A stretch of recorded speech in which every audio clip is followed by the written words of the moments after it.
Can you imagine the diamond crowded with people, cattle, horses, pigs and geese? Among the crowds there would be traditional singers and dancers, clairvoyants telling fortunes, once their palms were crossed with silver.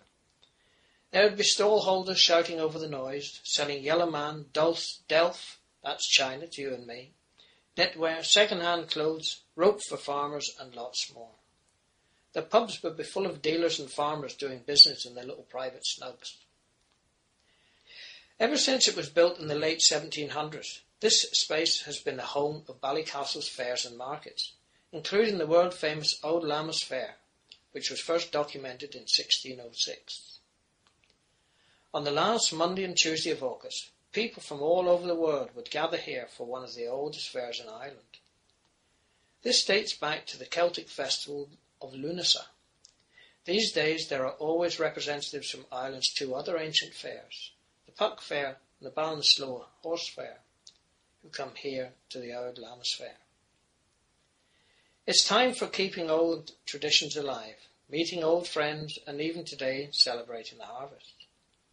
It was during the wet Lammas Fair of 1898 when Marconi arrived in Ballycastle to view progress on trials at Ireland's first wireless station, here at the Quay and on Rathlin Island.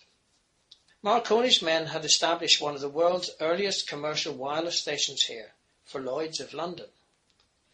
Marconi went on to Dublin, where the Ballycastle equipment was set up on a tugboat called the Flying Huntress, so that he could transmit live results of the regatta races held in Dublin Bay to the newspaper offices in Dublin. Many great occasions have been celebrated here in the Diamond.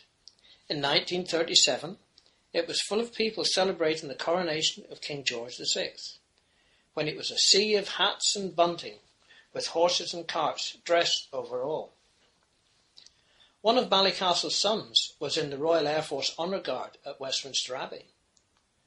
Fairhill Street, or Tanyard Brae, in the corner, was once known as Chapel Lane, and it leads to Fairhill, where Ballycastle's first Catholic chapel stood.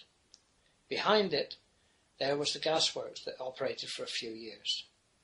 Into the right was the ancient mill town, some of whose cottages went back to the 1500s, and the old mill that gave the area its name. Now that still stands.